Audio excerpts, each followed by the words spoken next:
Hello friends and welcome to the Exams Made Simple and we are back again with the Hindu complete newspaper analysis for 5th of June 2020. तो 5 जून 2020 का news analysis देखेंगे. Before we start today's world environment day. तो what I will suggest to that, please plant at least 1 tree from your side. मतलब एक छोटा सा plantation आप अपनी तरफ से करिएगा for the environment to be, उसको प्रोटेक्ट करने के लिए, उसको और ज़्यादा मतलब कि ग्रीनरी उसको और बढ़ाने के लिए और ज़्यादा फ्यूचर जनरेशंस को एक सस्टेनेबल इन्वायरमेंट प्रोवाइड करने के लिए. So that is my suggestion to you. Everyone should plant at least 1. तो अगर हमारा वीडियो 10,000 लोग भी देखने एक दिन में तो कम से कम 10,000 प्लांटेशन तो होने चाहिए, है ना. सो that is the request from my side. So let's start with the questions first. पहले आज के क्वेश्चंस देखते हैं जिनके आंसर्स आपको करना है. The first question is consider the following statements with respect to United Nations Security Council. तो यूएनएससी के रिगार्डिंग कुछ स्टेटमेंट्स दिए, आपको बताना है कि कौन सा सही कौन सा गलत. First statement is saying each year the United Nation General Assembly elects 5 non permanent members for a 2-year term. दूसरा स्टेटमेंट कह रहा है कि China and Pakistan have supported India's candidature to a non permanent seat in UNSC for the year 21-22. Which of the following statements are correct? 1 only, 2 only, both या none.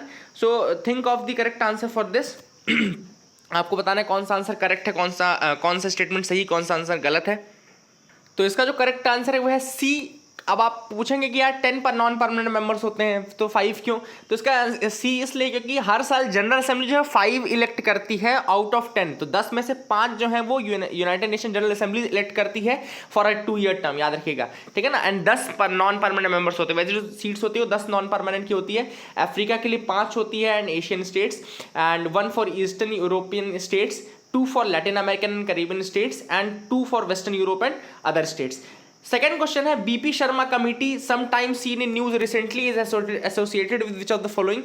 BP Sharma committee इनमें से किससे associated है? Options are A to review the criterion for classifying PSUs and sick and healthy, B to review other backward classes creamy layer criteria, C to review the implementation of insolvency and bankruptcy code, या D none of the above. So pause the video, think of the answer and now let me tell you the answer. Answer for this will be B. Okay, तो B will be the answer for this. Creamy layer से related है इनका, to review other backward classes creamy layer criteria. Third question is consider the following pairs places in news and country. आपको बताना है जो place in news है वो किस कंट्री में है. पहला है ओसाका इन कनाडा, दूसरा है सिलहट इन म्यांमार, तीसरा है प्योंगयांग इन साउथ कोरिया. तो इनमें से कौन सा करेक्टली मैच आपको बताना है. 2 only, 1 and 2 only, 1, 2 and 3 only, या D none of the above. So the correct answer for this will be none of the above. क्यों none of the above? क्योंकि ओसाका आप सबको पता है जापान में है, नॉट इन कनाडा. देन आपका प्योंगयांग जो है वो साउथ कोरिया में, ना कि आपका नॉर्थ कोरिया में. सिलहट कौन सी जगह पर है आपको बताना है. This is a important thing. Sylhet कौन सी जगह पर, क्यों न्यूज़ में था रिसेंटली, यही बताइएगा. अगर आप नहीं बता पाते तो कल मैं आपको जरूर बता दूंगा कि सिलहट क्यों न्यूज़ में था, क्यों न्यूज़ में था, ये भी इंपॉर्टेंट है ना. तो आपके लिए क्वेश्चन यही है. So this is question number 3 for you. एक लास्ट क्वेश्चन है. World drug report is publish annually by. Actually मैंने आपको दिखाई दिया कि कहाँ पर है, सिलहट बांग्लादेश वाला मैंने दिखा दिया. तो world drug report is publish annually by. तो वर्ल्ड ड्रग रिपोर्ट कौन पब्लिश करता है. अब मैंने आपको सिर्फ सिलहट बता दिया ना, तो ये आप बिना ऑप्शन के मुझे बताइए कि वर्ल्ड ड्रग रिपोर्ट कौन निकालता है. नहीं पता तो गूगल करके मुझे आंसर करिएगा, ठीक है ना. तो do tell me in the comment section में कि वर्ल्ड ड्रग रिपोर्ट कौन निकालता है. These are the 4 questions for you today, जिनके आंसर्स आपको अगर पता चल गए हैं तो आई होप कि आपने काफ़ी कुछ सीखा होगा. मूव करते हैं न्यूज़ एनालिसिस पार्ट की तरफ. India China dialogue to focus on 3 areas. अब इंडिया और चाइना जो है वो 3 एरियाज में फोकस करेंगे. उनका डायलॉग अब शुरू होने वाला है, क्योंकि आप सबको पता है कि इंडिया और चाइना के बीच में जो हमारा ईस्टर्न बॉर्डर है या और जो वेस्टर्न बॉर्डर है वहाँ पे हमारे साथ ट्रबल्स रहती है. हमेशा चाइना के साथ हमारे कुछ ना कुछ ट्रबल्स रहती है, और अभी स्पेशली जो वेस्टर्न बॉर्डर है वहाँ पर काफ़ी ज़्यादा ट्रबल हुई है. जैसे ये वाला जो रीजन है, जो यहाँ पे लद्दाख वाला एरिया है, जहाँ पे हम पैंगोंग सो लेक के साथ हम बॉर्डर शेयर करते हैं, तो वहाँ पे काफ़ी ज़्यादा स्कर्मिशेस शुरू हो गए थे. And now it is the first ever talk between Indian and Chinese lieutenant governors. Okay, lieutenant generals. तो इंडिया और चाइना के लेफ्टिनेंट जनरल्स के बीच की पहली ये वार्तालाप होगी, पहली बातचीत होगी, कन्वर्सेशन होगा, in order to ease out the tensions on the line of actual control. तो लाइन ऑफ एक्चुअल कंट्रोल में जो टेंशन है उनको ईज आउट करने के लिए पहली लेफ्टिनेंट जनरल्स की टॉक की जाएगी इंडिया एंड चाइनीज साइड से, ठीक है ना. तो इसमें मेन एम ये रहेगा कि जो दोनों कंट्रीज़ हैं वो अपनी अर्लियर पोजीशंस में आ जाए, है ना, जो 5 मई के पहले की कंडीशन थी उसमें पहुंच जाए। अब जो फोकस एरिया होंगे वो 3 होंगे, बेसिकली 3 फोकस एरियाज रहेंगे। पहला है गलवान एरिया, ये पूरे लद्दाख के रीजन है, गलवान एरिया है। देन आपका पैंगोंग सो रीजन है, देन गोगरा। तो ये 3 रीजन है आपके लद्दाख वाले साइड में, जहाँ पे गलवान एरिया, पैंगोंग सो आएगा और गोगरा रीजन आएगा। एंड बेसिकली किन चीज़ों पे बातचीत होगी, तो the agenda of the talks will focus on recent use of force, कि अभी जो रिसेंटली यूज़ किया गया फोर्स का, then getting back to the position before May 5 and subsequent de induction of troops by China. तो जो troops इन्होंने introduce कर दी, वहाँ पे काफ़ी ज़्यादा ट्रूप्स को मोबिलाइज कर दिया है चाइना ने, उसको डी इंड्यूस करना भी है, उसको कम भी करना है, ठीक है ना। तो ये 3 एरियाज है जिनमें बातचीत हो जाएगी। पहली है recent use of force by the Chinese, जो चाइना ने अभी रिसेंट फोर्स का यूज़ किया वो। दूसरा getting back to the positions before May 5 मई के पहले की कंडीशन में आना है, और जो एरिया उन्होंने ऑक्यूपाई कर लिया है, आगे आ गए हैं, वहाँ से पीछे जाना है। Then getting back to then third is de induction of troops by China, जो चाइना ने ट्रूप्स इंट्रोड्यूस की है उस रीजन में, उसको वहाँ से हटाना है, ठीक है ना। अब basically these are the first ever talks at the level of lieutenant generals, तो लेफ्टिनेंट जनरल्स के लेवल की पहली वार्तालाप है, ये पहली बातचीत है। पैंगोंग सो जो है आप सबको पता है, it's an important focus area as Chinese troops have taken position in large numbers at the finger 4 area. अब मैंने एक बार, अगर आपको याद हो, न्यूज एनालिसिस में बताया था कि यहाँ जो है वहाँ माउंटेन्स इस तरह फिंगर फॉर्म में है, जो नदर्न पार्ट है पैंगोंग का, उसमें इस तरीके से फिंगर्स के रूप में माउंटेन्स आते हैं ना। इंडिया जो है वो ये बोलता है, क्लेम करता है कि फिंगर 8 तक उनका एरिया है, ओके। इंडिया क्लेम करता है फिंगर 8 तक का एरिया, और उसने ऑक्यूपाई किया हुआ था, मतलब हमेशा से फिंगर 4 तक का एरिया ऑक्यूपाई किया हुआ था, ठीक है ना। ये टोटल पैंगोंग सो वाले रीजन में जो नदर्न पार्ट है वहाँ पे ये फिंगर्स आती है, इसलिए इसको fingers in the mountains, fingers in the lake भी कहा जाता है। इसमें फिंगर 4 तक हमने एरिया ऑक्यूपाई किया रहता है और फिंगर 8 तक हम क्लेम करते हैं। वहीं चाइना बोलता है कि हम फिंगर 2 तक ही हैं, ओके। चाइना के अकॉर्डिंग हमारा जो है बॉर्डर वो फिंगर 2 तक है, इस कारण से भी यहाँ पे काफ़ी ज़्यादा हम दोनों के बीच में लड़ाई झगड़ा या ये टेंशन बने रहते हैं, ठीक है ना। Galwan has never been an area of contention, Galwan कभी एरिया ऑफ कंटेंशन रहा ही नहीं, इंडिया ने हमेशा क्लियर रखा है ये चीज़, लेकिन अब इस बार फिर से वहाँ पे सेंसिटिवली गलवान एरिया में, इस रीजन में थोड़ा एस्कर्मिशेस बढ़े हैं, इस कारण से जो डिस्प्यूट है उसको सॉल्व करने के लिए इंडिया और जो चाइनीज साइड के जो लेफ्टिनेंट जनरल्स है वो बातचीत कर रहे हैं, okay. And same goes for the Nakula in the Sikkim region also. Nakula आप सबको पता है, Nakula pass in the Sikkim region, वहाँ पे भी अभी काफ़ी ज़्यादा झड़प हो रही थी, तो इस कारण से इंडिया ने क्लियर किया कि गलवान और नाकुला तो कभी कंटेंशन में रहे ही नहीं, यहाँ पे तो होना बिल्कुल गलत ही है। Supreme court ask centre states to devise common pass system for NCR, okay. तो एनसीआर रीजन में 3 स्टेट्स आते हैं, आपको पता है, दिल्ली, उत्तर प्रदेश एंड हरियाणा, यानी कि जो नेशनल कैपिटल रीजन है उसमें दिल्ली, उत्तर प्रदेश और हरियाणा का रीजन आता है। और यहाँ के लिए सुप्रीम कोर्ट ने कहा है कि कॉमन यूनिफॉर्म पास सिस्टम आप बना लो, जो तीनों स्टेट में काम करे, मतलब एक कॉमन यूनिफॉर्म पास सिस्टम रहेगा। कोविड-19 को ध्यान में देखते हुए जो मूवमेंट होगा वो कॉमन यूनिफॉर्म पास सिस्टम के थ्रू होगा, ठीक है ना। ये कहा गया है, there will be a common uniform pass system and that will be used for the inter state movement in the national capital region. तो inter state movement in the national capital region during the pandemic, तो ये आपको याद रखना है, this is another important thing, okay.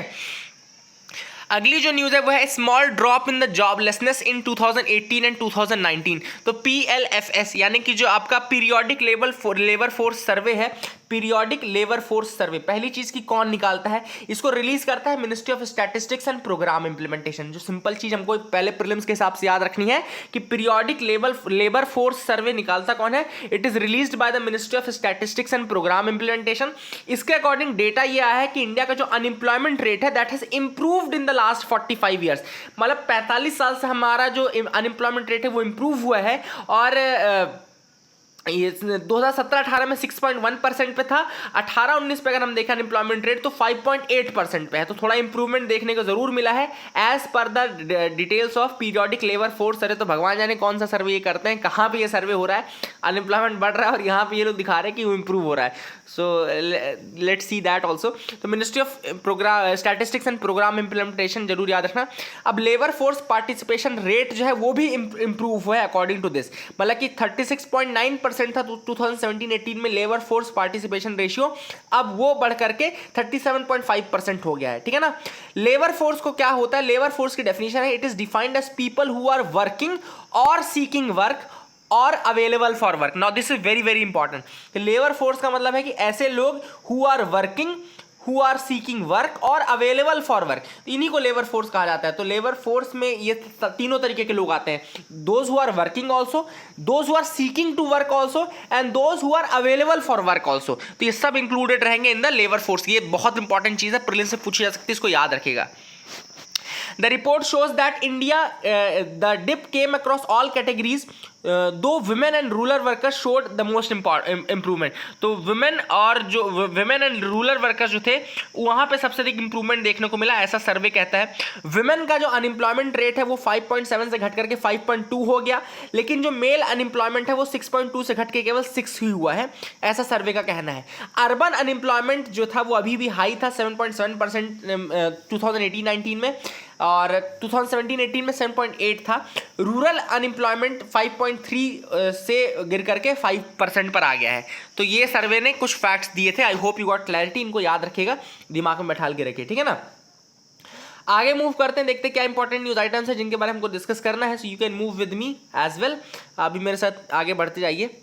तो यहाँ पे campaign seeks healthy air even after lockdown ends. तो अब एक कैंपेन शुरू हुआ है, 12 ईयर ओल्ड क्लाइमेट एक्टिविस्ट का कैंपेन है, seeking healthy air even after the lockdown. तो वर्ल्ड इन्वायरमेंट डे है 5 जून, आज की डेट है, एंड गवर्नमेंट इंश्योर करना चाहती है कि PM 2.5 का जो लेवल है it in cities remain at 60 micrograms पर क्यूबिक मीटर। ओके, तो इसीलिए 60 माइक्रोग्राम्स पर क्यूबिक मीटर पे जो PM 2.5 का लेवल है वो रखना है। अब आप सबको पता है जो सेफ लिमिट जो होती है PM 2.5 की, एज पर द CPCB यानी कि सेंट्रल पोल्यूशन कंट्रोल बोर्ड ने जो लिमिट दी है CPCB के हिसाब से, जो PM 2.5 की सेफ लिमिट है वो 0 से 60 माइक्रोग्राम्स के बीच में होती है, 0 से 60 माइक्रोग्राम्स के बीच में होती है। इसीलिए जो कैंपेन है उसका नाम है साल भर 60। ओके, साल भर 60। तो यूपीएससी आपसे कैसे पूछ सकता है कि साल भर 60 is related to which of the following, या साल भर 60 is related to which of the following pollutant, या साल भर 60 इज मतलब campaign for which of the following things, campaign to achieve what which of the following. तो इस तरीके से कोई भी क्वेश्चन प्लेन से पूछा जाता है। नाम रखिएगा याद, साल भर 60, और ये याद रखिएगा it is unveiled by Haridwar based Ridhima Pandey. Okay, Ridhima Pandey ने इसको अनवील किया है, हरिद्वार बेस्ड है एंड क्लाइमेट चेंज एक्टिविस्ट हैं, they are all, and they want clean air for all. और साल भर जो है वो एयर में जो PM 2.5 का लेवल है वो 60 माइक्रोग्राम्स तक ही रहना चाहिए। This is the reason why this programme has been started, this campaign has been started. साल भर 60, रिमेंबर दिस नेम, साल भर 60। Okay, so this is very very important, I hope you got clarity regarding that. Editorial में आते हैं, पहला editorial है a chill in the US China relations. अब क्या है, यूएस चाइना के रिलेशंस जो है बहुत ज़्यादा खराब होते जा रहे हैं, and they are turning out to be a new cold war in this era. Okay, US और चाइना के रिलेशन, यहाँ पे ज़्यादा कुछ कंटेंट अपने को नहीं है। पहले ऑथर ने बोला है कि स्टार्टिंग में जो 1900 का टाइम था, स्टार्टिंग से 1978 तक का टाइम जो आप बोलेंगे, वो ऐसा था कि चाइना को सब लोग कंट्रीज चाहती थी कि उनके साथ अच्छा रिलेशन रहे, और कंट्रीज भी ये ट्राई कर रही थी। इवन द अमेरिकन राइटर्स, जैसे कि books like good earth, the good earth by Pearl S Buck, एक किताब है good earth by the Pearl S Buck, and दूसरी किताब है red star over China by Edgar Snow in 1930। They romanticised the country, they have romanticised the country, the good earth by Pearl S Buck and red star over China by Edgar Snow. इसके बाद फिर भी Chinese communist जब power में आ गए तो भी America को लगा कि वो माओ जेडोंग के साथ एक कोहैबिटेशन में एग्जिस्ट कर सकते हैं। लेकिन अभी धीरे धीरे बेसिकली अभी केवल ये टाइम ऐसा है जब एक्चुअली में डोनाल्ड ट्रंप का टाइम अगर आप बोलेंगे तो टू बी स्पेसिफिक ये टाइम ऐसा है जब चाइना के रियल इंटेंशन सबके सामने आ पाए हैं। एंड डोनाल्ड ट्रंप के लिए बहुत बड़ी बात है कि उन्होंने इस चीज़ को एटलीस्ट समझा है और इसको वर्ल्ड के सामने आगे भी ले आए हैं। अब चाइना के बारे में ऑथर ने यहाँ बोला कि चाइना इज अ कंट्री जिसने अपने हर चीज़ का अल्टरनेटिव बना लिया। इंडिया को इस चीज़ सीखनी चाहिए। China is building an alternative for a trading system also. उनके पास बेल्ट एंड रोड इनिशिएटिव है, एक मल्टीलेटरल बैंकिंग सिस्टम है, चाहे वो एशियन इंफ्रास्ट्रक्चर इन्वेस्टमेंट बैंक हो या न्यू डेवलपमेंट बैंक हो। Then its own global positioning system, ये GPS खुद का है इनका बाइडू नाम से। देन इनका डिजिटल पेमेंट प्लेटफॉर्म भी है, we chat pay, Alipay. Then world class digital network भी है, Huawei का 5G है। Then cutting edge technological processes in sunrise industries है, सनराइज इंडस्ट्रीज जो कि अभी बहुत ज़्यादा डेवलप कर रही हैं। देन मॉडर्न मिलिट्री फोर्स भी है इनके अंदर, मॉडर्न मिलिट्री फोर्स भी इनके पास है। So they are doing everything to give an alternative to the world, to American things. Okay, जितनी बार अमेरिकन चीज़ें थी उनके सबके अल्टरनेटिव्स चाइना ने बना करके रखे हैं। They have a sound financial and sound technological system, and वो ना केवल इन चीज़ों में, ना केवल टेक्नोलॉजी है, बल्कि मैन्युफैक्चरिंग में भी आप देखो तो स्टील का सबसे बड़ा प्रोड्यूसर है, सबसे अधिक स्टील जो वर्ल्ड की मैन्युफैक्चरिंग इंडस्ट्री कहलाता है चाइना। तो यहाँ से आपको समझ आ सकता है कि चाइना कितना ज़्यादा उसने मतलब कि कितना ज़्यादा सिंगल एक आउटकम बेस्ड डेवलपमेंट एजेंडा के साथ आगे बढ़ा है और ख़ुद को एक सुपर पावर की तरह उसने इम्पोज किया है, असर्टिव नेचर की तरह उसने इम्पोज किया है। वही चीज़ ऑथर ने कही है कि चाइना कि जो चीज़ें हैं वो केवल और केवल डोनाल्ड ट्रंप ही सामने लेके आए, that is the good thing. चाहे वो नेशनल सिक्योरिटी स्ट्रेटेजी डॉक्यूमेंट है जिसमें पहली बार उन्होंने चाइना को रशिया के साथ क्लब किया as a challenge to American power. Okay, तो यूएसए ने 2017 का नेशनल सिक्योरिटी स्ट्रेटेजी डॉक्यूमेंट में पहली बार चाइना को रशिया के साथ क्लब किया और ये कहा it's a challenge to American power. उसके बाद चाहे वो आप देखा हो उन्होंने ट्रेड वॉर जो स्टार्ट हुआ वो भी आपने देखा हो, तो it is just the beginning of a serious readjustment. अब हांगकांग जो है वो हांगकांग क्वेश्चन के बारे में ऑथर बोलते हैं कि हांगकांग जो क्वेश्चन जो है that can be again a choke point for India, for US China relation, क्योंकि हांगकांग के लिए सिक्योरिटी लॉ पास किया है चाइना ने। आप सबको पता है कि हांगकांग के लिए सिक्योरिटी लॉ चाइना ने पास किया है। यूएसए ने क्या किया है, वहीं पे इसका अपोज किया है। दूसरी चीज, ताइवान को WHO में मेंबरशिप प्रोवाइड करने के लिए यूएसए ने एक पिटीशन वो बनाया है और चाइना जो है वो बोलता है कि वन चाइना पॉलिसी है, ताइवान उसी का पार्ट है, हांगकांग उसी का पार्ट है। तो ये सारे जो कंटेंशंस है वो बढ़ते जा रहे हैं, that might lead to a full fledged cold war between USA and China. This was the article regarding that. Okay, and हमको क्या करना है, we have a binary choice, है ना। और वो हाँ, हमको इंडिया की capacity to maintain strategic and decisional autonomy वहाँ रखनी पड़ेगी। ना हमको चाइना के इन्फ्लुएंस में आना है, ना हमको यूएसए के इन्फ्लुएंस में आना है। वी हैव टू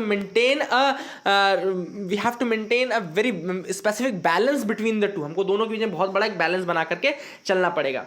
अगला जो आर्टिकल है स्विस चीज एंड डिफेंस रिफॉर्म्स। अब यहाँ पे स्विस चीज मॉडल के बारे में बताया गया है। तो स्विस चीज मॉडल क्या होता है, is an associated with accident investigation in an organisation और अ सिस्टम। तो एक्सीडेंट इन्वेस्टिगेशन किसी ऑर्गेनाइजेशन या सिस्टम में होता है तो एक मॉडल का यूज करते हैं, स्विस चीज मॉडल का यूज करते हैं, ठीक है ना।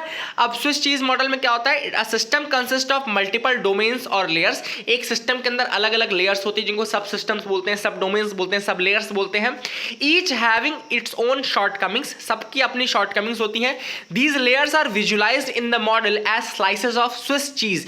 तो ये जो लेयर्स है इन्हीं को स्विस चीज में अलग अलग लेयर्स के रूप में देखा जाता है और उसमें कुछ होल्स होते हैं जिनको कि इम्परफेक्शंस की तरह देखा जाता है। Okay, these holes are being seen as imperfections. Okay, normally the weaknesses get nullified other than when at some point the holes in every slice align to let a hazard pass through and cause an accident। तो जब सारे ये holes आपस में connect हो जाते हैं तो एक बहुत बड़ा सा एक लूप होल बन जाता है और then hazard passes through that and causes an accident. तो एक्सीडेंट इन्वेस्टिगेशन मॉडल है स्विस चीज मॉडल, जिसमें स्विस चीज जो है उसकी अलग अलग लेयर्स को अलग अलग कंपोनेंट की तरह देखा जाता है और उसमें जो होल्स होते हैं उनको इम्परफेक्शंस की तरह देखा जाता है।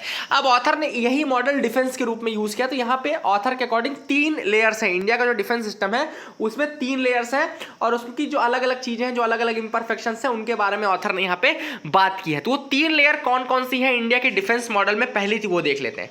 तो इंडिया के डिफेंस मॉडल की जो 3 लेयर है उसमें पहली है द पॉलिसी मेकिंग एपरेटस। जो पॉलिसी मेकिंग लेयर है वो है department of military affairs, ministry of defence, ये है ना, department of military affairs and ministry of defence, ये पहला है। ओके, इसका जो पहला लेयर है कहना चाहिए स्विस चीज का, वो है डिपार्टमेंट, वो पॉलिसी मेकिंग एपरेटस है।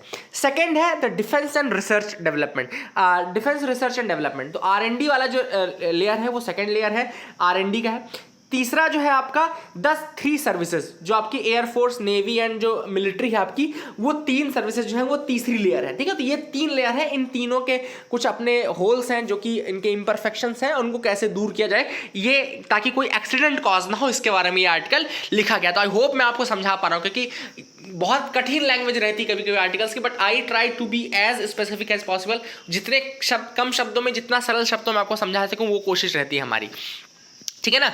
अब पहली जो है ऑथर ने बोला कि अब क्या है कि देखो टाइम धीरे धीरे चेंज हो गया, टेक्नोलॉजिकल एडवांसमेंट काफ़ी ज़्यादा हो गए। दूसरा, इकोनॉमी एक बहुत बड़ा रोल प्ले करने लगी, even in the defence sector economy is playing a very important role.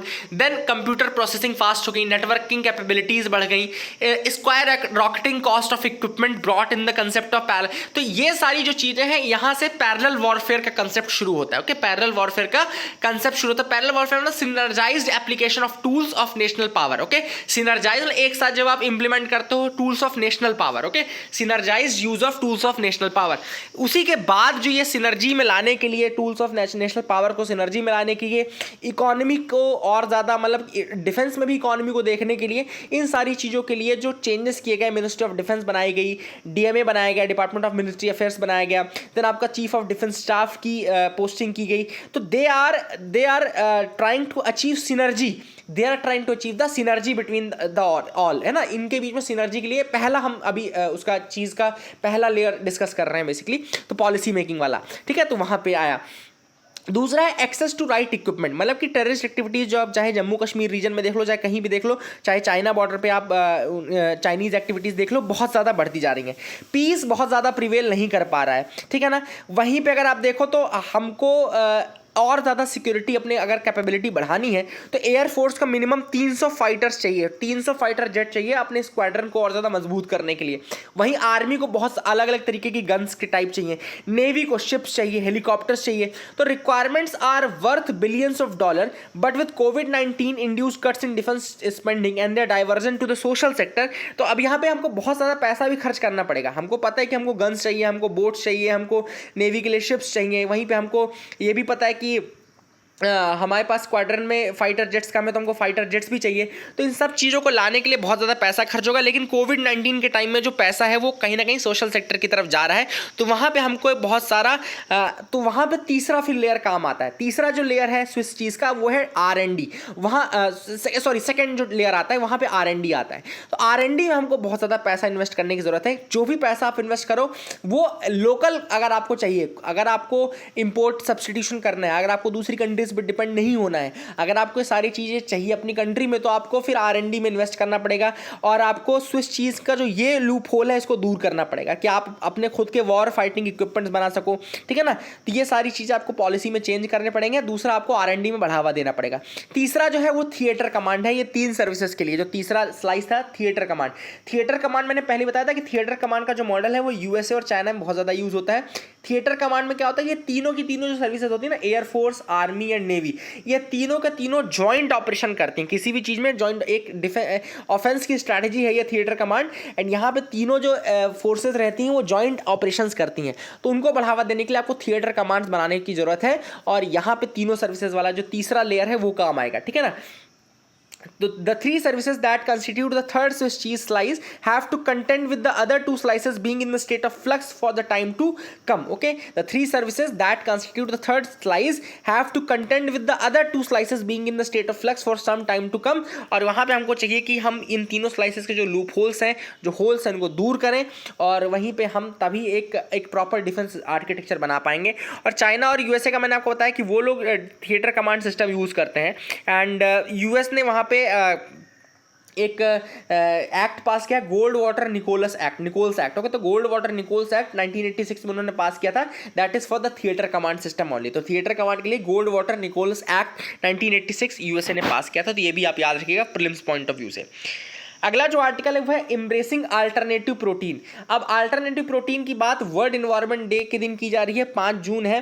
तो अब क्या है कि आपकी कोविड-19 को अगर हम देखें तो आपको लगेगा कि ये आइसोलेशन में कोई इवेंट है, बट आइसोलेशन में ये इवेंट नहीं है। कोविड-19 भी एंथ्रोपोजेनिक एक्टिविटीज़ का ही एक आउटकम है, जो कि हमारे एक्टिविटीज़ के कारण ही हुआ है। It is not happening in vacuum, it is not happening in vacuum. Author ने यहाँ पे कहा है कि large scale industrial animal agricultural for meat, eggs and dairy, also called as factory farming. इनको फैक्ट्री फार्मिंग कहा जाता है। जब लार्ज स्केल पे आप मीट, एग इनका यूज़ करते हो, मीट का, एग का, इन ऑर्डर टू क्रिएट मतलब फूड हैबिट्स के लिए, तो उसको फैक्ट्री फार्मिंग कहा जाता है, ठीक है ना। इस कारण से बहुत ज़्यादा प्लानिटरी हेल्थ जो है वो रिस्क में आ गई है, ऑथर का कहना है। जो United Nation Food and Agriculture Organization के जो मतलब साइंटिस्ट हैं, उनका ये कहना है कि it is one of the top 2 और top 3 most significant contributors to the serious environmental problems. अगर आप देखो तो ये जो फैक्ट्री फार्मिंग है, मीट डेयरी की जो इंडस्ट्रीज़ हैं, ये वन ऑफ द टॉप 2 और 3 most important causes of environmental pollution है। Our need for animal protein uses vast tracts of lands and quantities of water to raise those animals. सबसे पहले क्यों problem है? क्योंकि हम एनिमल प्रोटीन खाना चाहते हैं।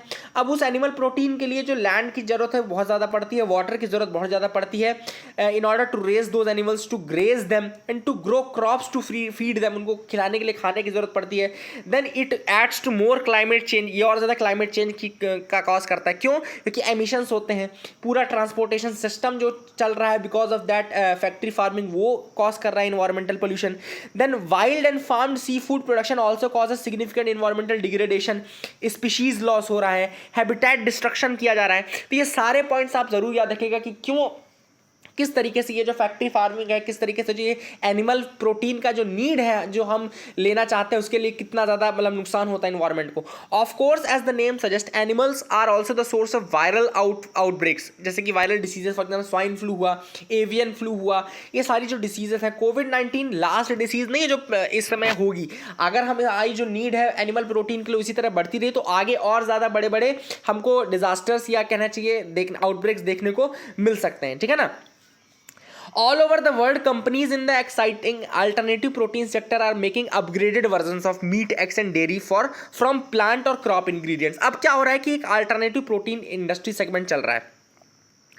तो ये अल्टरनेटिव प्रोटीन क्या होता है कि एनिमल सेल्स के इसका डायरेक्टली यूज़ किया जाता है। They are using directly the animal cells and इससे क्या होता है, जो आपकी प्रोटीन नीड्स है वो भी सेटिस्फाई हो जाती है, plus they taste the same, उनका टेस्ट भी उसी तरीके का होता है, and they are used exactly in the same way as they are use. तो एनिमल जो ये अल्टरनेटिव प्रोटीन है that is a very important thing and इसमें बहुत ज़्यादा इन्वेस्ट करने की जरूरत है। तो ये ना केवल आपके एनवायरनमेंट को प्रोटेक्शन दे सकता है, रादर आपका जो जूनोटिक डिसीजेस का प्रॉब्लम था वो भी दूर कर सकता है, बेटर प्लानिटरी हेल्थ आपको प्रोवाइड कर सकता है। और आप इसमें इंटरनेशनल एग्जांपल्स ले सकते हैं सिंगापुर एंड कनाडा का। तो सिंगापुर और कनाडा का आप एग्जांपल ले सकते हो और वहाँ से आप उनका यूज़ करके इन अल्टरनेटिव प्रोटीन में आप काफ़ी ज़्यादा रिसर्च और ये सब इन्वेस्ट कर सकते हैं। आपको फूड सिक्योरिटी भी प्रोवाइड करेगी। It can be an important component of food security as well. Entrepreneurship का भी एक सोर्स हो सकता है, रिसर्च आपको करने की जरूरत है, एंड देन ये आपको सेल्फ सफिशिएंसी भी प्रोवाइड करेगा। What it can provide is the self sufficiency. So this is a very important thing.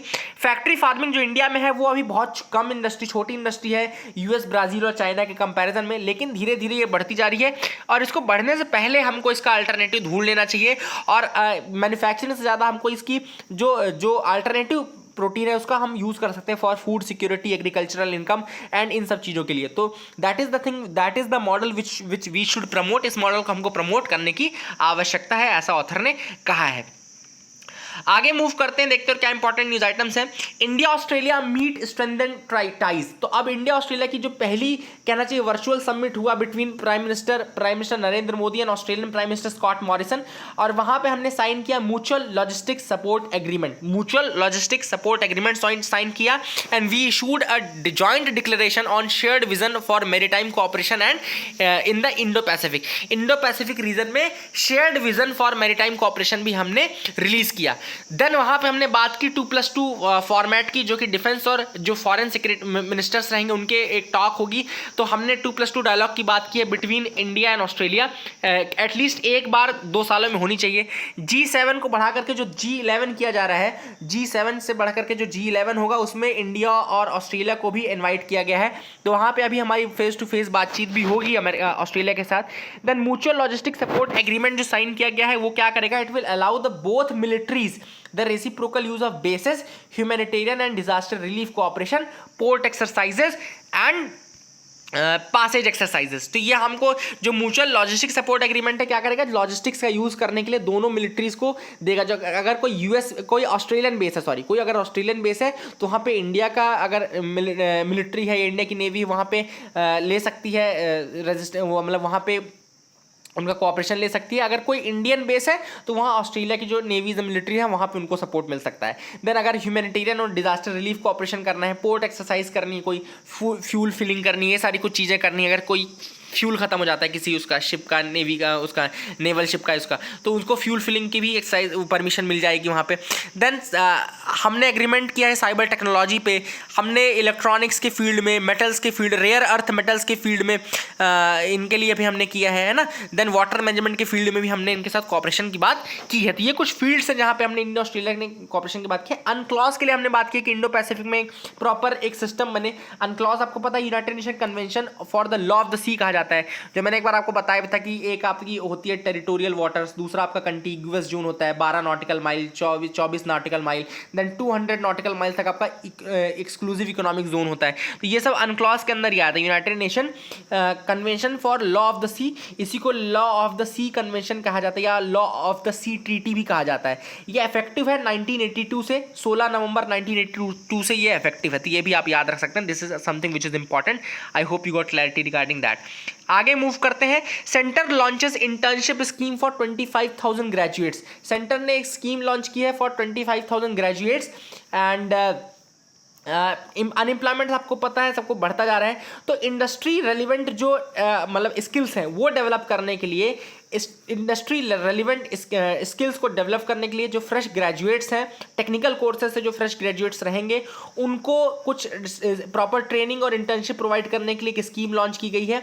इस स्कीम का नाम क्या है? इस स्कीम का नाम है TULIP. Okay, the name of the scheme is TULIP. TULIP का फुल फॉर्म है एक सेकेंड, ट्यूलिप का फुल फॉर्म है the urban learning internship programme. Urban learning internship programme, the urban learning internship programme. तो TULIP portal है जो कि launch किया गया है। It's a 5 year joint venture between Ministry of housing and urban Affairs and the All India council for technical education. तो MOHUA यानी कि ministry of housing and urban affairs और all India council for technical education के बीच का ये cooperation है for 5 years to fulfil for the fulfilment of what was promised in the budget। And इसमें लेकिन कोई गारंटी नहीं रहेगी that interns will be getting any payment और stipend like something like that. लेकिन हाँ, इंडस्ट्री रेलिवेंट स्किल्स को डेवलप करने के लिए ट्यूलिप पोर्टल डेवलप किया गया है। MOHUA और all India council of technical education के बीच में 5 साल का ये एग्रीमेंट होगा। एक प्ली आई है सुप्रीम कोर्ट के पास, दिल्ली हाई कोर्ट के पास, to include PM cares fund under the RTI। अब अभी रिसेंटली अभी एक RTI का रिस्पांस आया था PMO से, जिसमें कहा गया कि PM केयर्स जो है वो पब्लिक अथॉरिटी नहीं है and it is not under the section 2H of the RTI act. जो पब्लिक अथॉरिटी की डेफिनेशन है वो सेक्शन 2H में आती है RTI एक्ट 2005 के, उसके अंतर्गत ये नहीं आता, ऐसा कहा गया था। ठीक है ना। तो वही है कि अब एक प्ली आई है कि to include this under the ambit of your RTI act section 2H, याद रखिएगा। India was $15 million for vaccine alliance. तो गावी जो है वो वैक्सीन अलायंस है, याद रखिएगा। गावी जो है वो वैक्सीन अलायंस है, 2000 में इसको क्रिएट किया गया था। It's a global vaccine alliance. Okay, global vaccine alliance कहा जाता है गावी को। And it is for bringing together public and private sectors with shared goal of creating equal access to new and under used vaccines for children living in the world's poorest countries. तो world की जो poorest countries है, 2000 में इस programme को start किया गया Gavi को, याद रखिएगा। इंडिया में वहीं वैक्सीन के लिए कोई प्रोग्राम है कि नहीं, अगर आप पूछे तो मैं बताता हूँ। आपने हाँ यूनिवर्सल इम्यूनाइजेशन प्रोग्राम चलता है। यूनिवर्सल इम्यूनाइजेशन प्रोग्राम वैसे 1978 से स्टार्ट हुआ था, लेकिन 1985 में इसको नाम दिया गया UIP का। इसलिए अगर आप गूगल करेंगे तो विकीपीडिया आपको 1985 बोलेगा, विकीपीडिया आपको 1985 बोलेगा, लेकिन एक्चुअल में जो आपका प्रोग्राम था वो एक्सपेंडेड इम्यूनाइजेशन प्रोग्राम के नाम पे, EIP के नाम से 1978 से ही स्टार्ट हो चुका था। ठीक है ना। तो ये भी आपको बताना था। I hope you got clarity regarding that as well. So that is it for the day. I hope you like our video. Please do like and subscribe. Keep loving us, keep sharing us. Thank you and have a nice day.